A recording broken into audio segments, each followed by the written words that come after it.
compte rendu de la 50e réunion du Conseil des ministres. Son Excellence, Monsieur le Premier ministre, chef du gouvernement, Jean-Michel Sama Lukonde Kyenge, a présidé en visioconférence depuis Lubumbashi la 50e réunion du Conseil des ministres du gouvernement de la République ce vendredi 22 avril 2022. 5 points étaient inscrits à l'ordre du jour, à savoir communication de son Excellence, Monsieur le Premier ministre, chef du gouvernement, point d'information, approbation d'un relevé de décisions du Conseil des ministres, examen et adoption d'un dossier, examen et adoption des textes.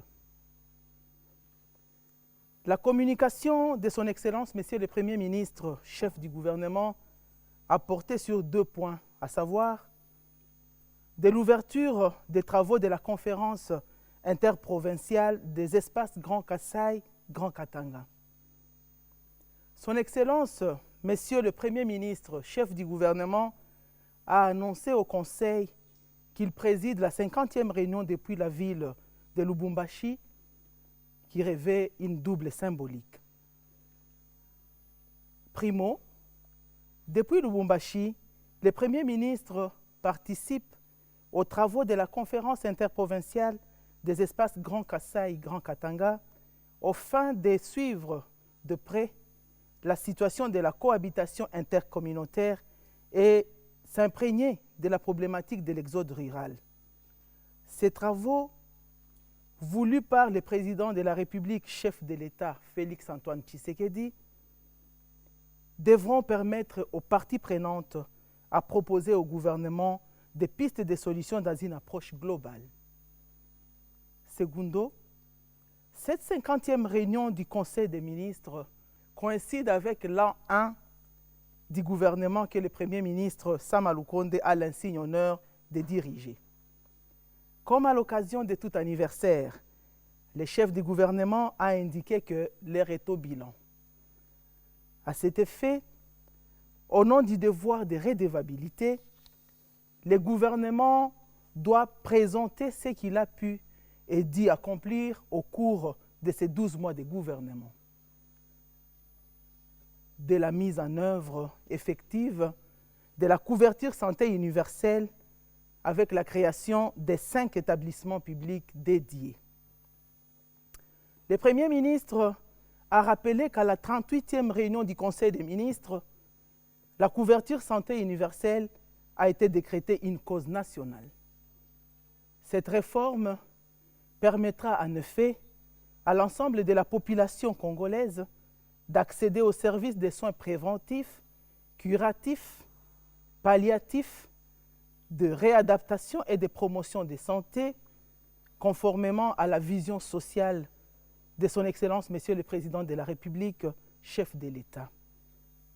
Pour ce faire, plusieurs étapes ont été déjà franchies pour rendre effectifs ces projets de haute portée historique, notamment la mise en place d'un cadre institutionnel devant régir la couverture santé universelle en République démocratique du Congo par la signature de l'ordonnance numéro 21/032 du 1er juin 2021 portant création, organisation et fonctionnement du Conseil national de couverture santé universelle, CNCSU. La validation du plan stratégique national de la couverture santé universelle en République démocratique du Congo, au cours de la première session extraordinaire du comité de pilotage du Conseil national de la couverture santé universelle, présidé par le chef de l'État le mardi 7 décembre 2021. La validation de la feuille des routes qui prévoit le démarrage effectif des activités après la création des 5 établissements d'appui à la couverture santé universelle. Conformément à l'ordonnance numéro 21/032 évoquée, son Excellence, Monsieur le Premier ministre, s'est dit heureux d'annoncer qu'il a signé 5 décrets portant création, organisation et fonctionnement des établissements publics d'appui à la couverture santé universelle ci-après. l'Autorité de régulation et de contrôle de la couverture santé universelle, ARC-CSU en sigle, les Fonds de solidarité de la santé, FSS en sigle, les Fonds de la promotion de la santé, FPS en sigle, Institut national de santé publique, INSP en sigle, et l'Agence nationale d'ingénierie clinique et de numérique de la santé, ANICNS en sigle. Ces établissements publics ainsi créés seront dotés dans un avenir proche de ces animateurs pour concrétiser l'axe 49 du programme du gouvernement de la République, consacrant la mise en œuvre effective d'un système de couverture santé universelle en République démocratique du Congo. Point d'information. État et administration du territoire. Le vice-premier ministre, ministre de l'Intérieur, Sécurité, Décentralisation et Affaires coutumières, a présenté la synthèse de l'état du territoire national qui reste généralement calme sur toute l'étendue du pays. Au cours de la semaine qui s'achève, l'état d'esprit de la population a été marqué notamment par la célébration dans la quiétude de la fête de Pâques par les croyants chrétiens, la satisfaction au sein de l'opinion après la libération du reste des membres des task force pour la paix et la réconciliation prise en otage par la milice Codeco, de vives réactions en sens divers dans une bonne frange de l'opinion opposée à la demande du dialogue faite par le M23 et exhortant les FRDC à plus d'assiduité pour neutraliser ces mouvements. Pour les Haut-Touélé, il a été fait mention de la persistance des tensions entre les éleveurs étrangers Mbororo et les populations locales suite à l'occupation des espaces par ces derniers en termes de pâturage pour leur bétail. Ces éleveurs, qui sont souvent armés, sont également appuyés par les rebelles centrafricains du groupe Seleka en errance dans cette partie du pays. Toute l'attention du gouvernement est orientée sur cette question et nos forces de défense et de sécurité sont à pied d'œuvre pour maîtriser cette situation. Situation sécuritaire. À la suite du vice-premier ministre, ministre de l'Intérieur, Sécurité, Décentralisation et Affaires coutumières, le ministre de la Défense nationale et ancien combattant a présenté les particularités sécuritaires sur l'ensemble du pays. Concernant l'évolution opérationnelle de l'état de siège, le ministre de la Défense nationale et ancien combattant a indiqué que les forces armées de la République démocratique du Congo poursuivent les opérations visant à éradiquer les ADF-MTM et leurs supplétifs qui s'illustrent par des massacres de populations. Suite à la pression des FARDC, 20 otages ont été relâchés par les terroristes ADF-MTM le 19 avril dernier en territoire d'Irumu.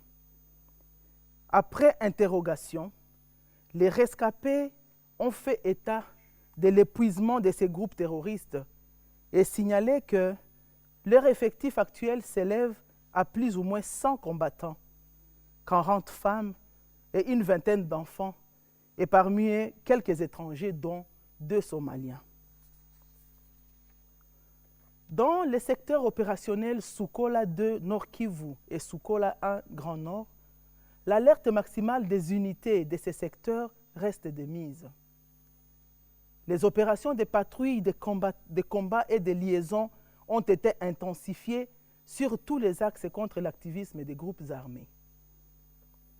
Pendant que les rebelles du M23, qui ont unilatéralement déclaré un cessez-le-feu dans un communiqué, continuent à occuper leurs positions dans le village Tchunzu, Ndiza, Rugusa, Runyonyi et Sabignon, 3 de leurs éléments qui ont été capturés par les forces loyalistes ont confirmé que l'hélicoptère de la MONUSCO était abattu par les combattants Mujambere, un des gardes rapprochés de M. Makenga. Évolution de la situation de l'épidémie à Covid-19 en République démocratique du Congo. Le ministre de la Santé publique, Hygiène et Prévention a présenté la situation liée à la pandémie à Covid-19 en République démocratique du Congo.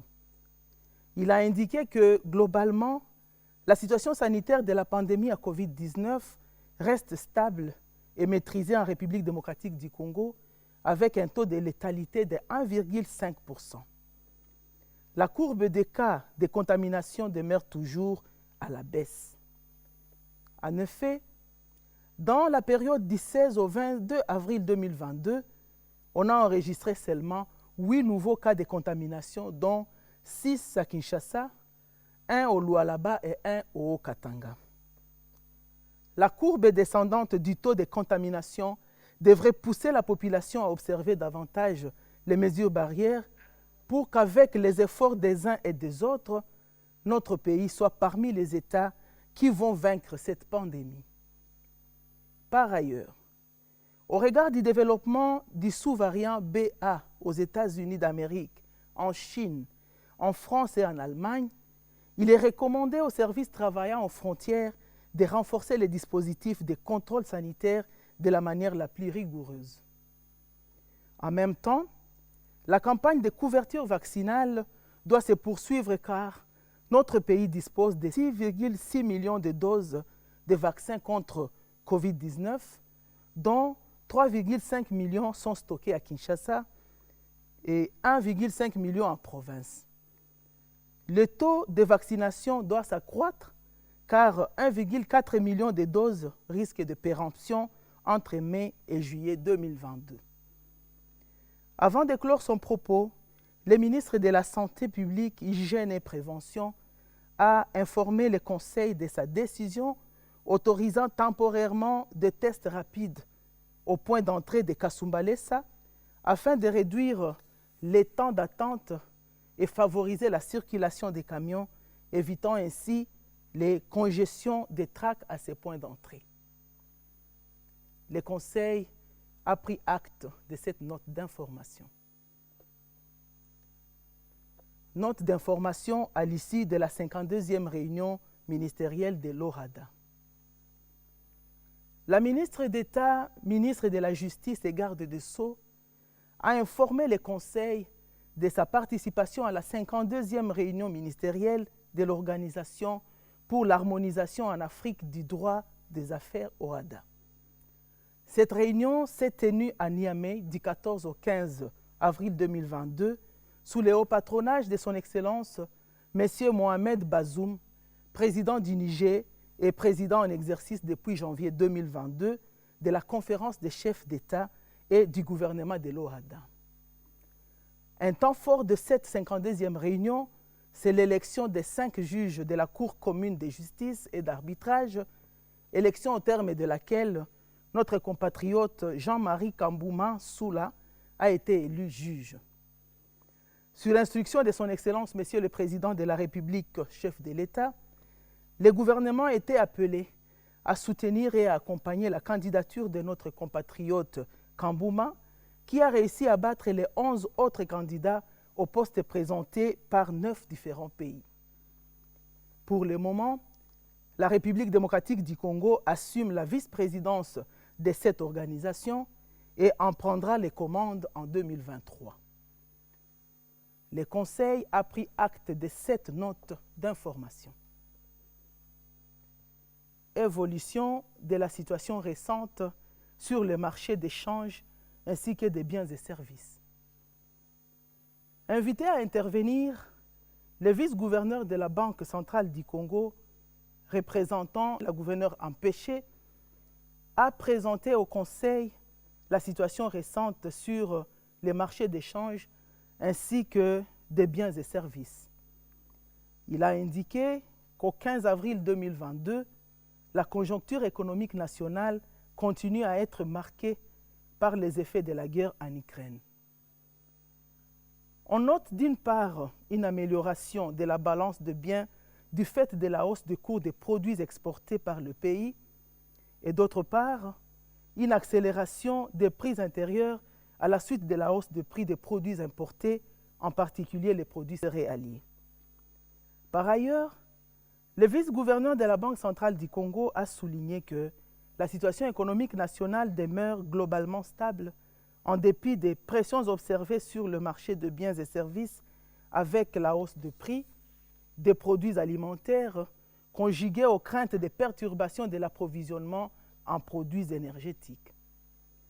Face aux risques externes et internes qui se caractérisent par les renchérissements des cours du pétrole suite aux tensions géopolitiques et stratégiques ainsi qu'à une offre rigide, les resserrements de la politique monétaire par les grandes banques centrales qui pourraient induire des tensions sur le marché financier, les pressions inflationnistes tenant à des chocs d'offres, les inflations importées à travers la hausse de prix des produits alimentaires et pétroliers, l'impact de la hausse de la facture pétrolière sur le budget de l'État, la persistance des tensions sur les prix intérieurs découlant du goulot d'étranglement structurel. Il a été recommandé, entre autres, le ciblage des grands bassins de production du pays, la levée des ruptures d'échange en vue de l'approvisionnement des centres urbains en denrées alimentaires, la coordination continue des actions au niveau de la politique budgétaire et de la politique monétaire dans le cadre du maintien du pacte de stabilité, la poursuite de la politique budgétaire de financement monétaire pour éviter la résurgence d'inflation intérieure d'origine monétaire et le suivi à la loupe des impacts de la guerre ukrainienne sur l'économie de notre pays. Sur un autre aspect, le vice-gouverneur de la Banque centrale du Congo a indiqué que le solde d'opinion des chefs d'entreprise s'est amélioré en mars 2022, progressant de 31,1% contre 28,3% et 27,8% respectivement en février et janvier 2022. Au cours de la deuxième semaine d'avril 2022, le rythme de formation de prix a ralenti, attesté par un taux d'inflation hebdomadaire de 0,20% contre 0,44% la semaine précédente. En cumul annuel, le taux d'inflation s'est établi à 2,97%. À condition inchangée, il serait attendu un taux d'inflation de 10,67% à fin décembre 2022 contre une cible de 7%. La stabilité observée sur les deux segments du marché d'échange depuis le mois d'août 2020 est confortée par le maintien de la bonne coordination des actions de politique macroéconomique et une conjoncture extérieure globalement favorable. En rythme annuel, cela est attesté au 15 avril 2022 par une faible dépréciation de la monnaie nationale de 0,19% sur le marché officiel contre une appréciation de 0,62% au parallèle en rythme hebdomadaire. Le Conseil a pris acte de cette note d'information. Approbation d'un relevé des décisions du Conseil des ministres. Le Conseil des ministres a adopté les relevés des décisions prises lors de sa 49e réunion tenue le vendredi 15 avril 2022. Examen et adoption d'un dossier. Programme national de renforcement des capacités de deuxième génération, PRONAREC 2.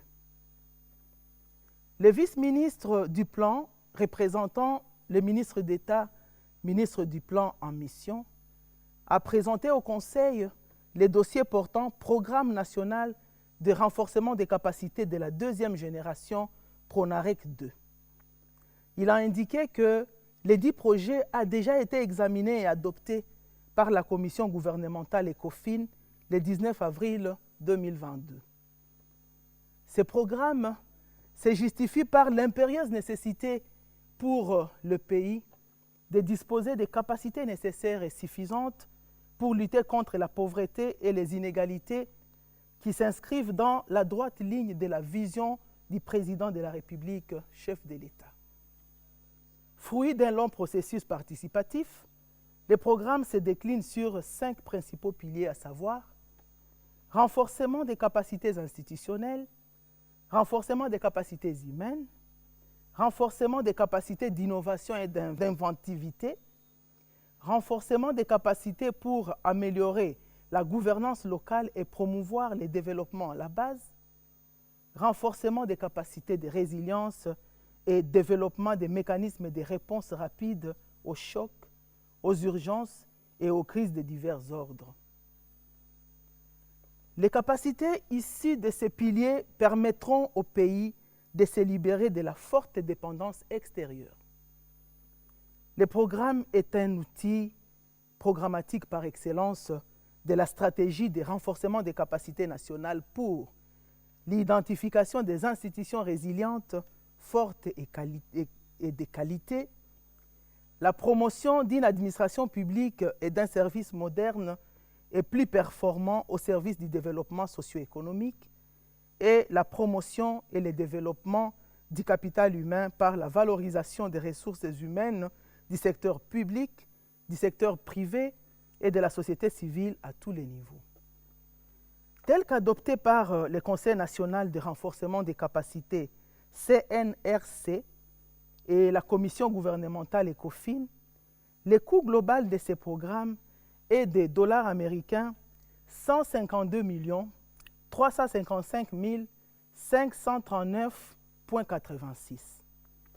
Ce montant sera mobilisé progressivement dans les 5 années de la mise en œuvre du programme, a dit le vice-ministre, avant de conclure que le CNRC intégrera plusieurs ministères en fonction des réformes prioritaires initiées par le gouvernement. Après débat et délibération, ce dossier a été adopté. Examen et adoption des projets de textes. Projet de loi portant autorisation de la prorogation de l'état de siège sur une partie des territoires de la République démocratique du Congo. La ministre d'État, ministre de la Justice et garde des Sceaux a soumis au Conseil le projet de loi autorisant la prorogation de l'état de siège dans les provinces de l'Ituri et du Nord Kivu pour une période de 15 jours prenant cours le 5 mai 2022. Cette prorogation permettra à nos forces de défense et de sécurité, appuyées par l'armée ougandaise, de consolider les acquis des opérations antérieures et de poursuivre l'envergure des actions en vue de mettre fin à l'activisme des terroristes et groupes armés tant locaux qu'étrangers opérant depuis plusieurs années sur cette partie de la République démocratique du Congo. Après débat et délibération, le Conseil a adopté ces projets de loi. Projet de loi autorisant la ratification par la République démocratique du Congo du traité portant création de l'Agence africaine du médicament adopté à Addis Abeba le 11 novembre 2019. Le ministre de la Santé publique, Hygiène et Prévention a présenté au Conseil les projets de loi autorisant la ratification par la République démocratique du Congo du traité portant création de l'Agence africaine du médicament adopté à Addis Abeba le 11 novembre 2019. La ratification du dit traité renforcera la participation de la République démocratique du Congo aux activités des organisations sous-régionales et internationales, parmi lesquelles la Communauté de développement de l'Afrique centrale, SADC, la Communauté économique des États de l'Afrique centrale, OCEAC, l'Union africaine, UA, et l'Organisation mondiale de la santé, OMS. Par ailleurs, le ministre de la Santé publique, Hygiène et Prévention a indiqué que la ratification du traité de l'Agence africaine du médicament permettra de protéger la santé publique à travers la mise en place d'un système efficace et efficient de réglementation et de contrôle des produits pharmaceutiques et médicaux à tous les niveaux, et veillera à ce que ces produits répondent aux normes requises en matière de sécurité, d'efficacité et de qualité. d'investir dans une réglementation efficace et efficiente des médicaments, des produits médicaux et des technologies tenant compte de la mise en exergue par la pandémie de Covid-19 et de ses besoins urgents pour l'Union africaine et ses États membres. De renforcer la diplomatie politique en matière de santé, le leadership et la coordination au sein de l'UA, d'accroître la résilience des systèmes de santé et de mieux se préparer aux crises futures, de renforcer notre capacité commune de gestion des crises en Afrique et de se préparer pour parer à des graves menaces sanitaires transfrontalières. Bref, la ratification du traité sus-évoqué renforcera la préparation et la capacité de réponse aux crises sanitaires actuelles et futures. Après débat et délibération, le Conseil a adopté ces projets de loi. Projet de décret portant création, organisation et fonctionnement de l'Office national des céréales ONACER. Le ministre de l'Agriculture a présenté au Conseil les projets de décret portant création, organisation et fonctionnement de l'Office national des céréales ONACER.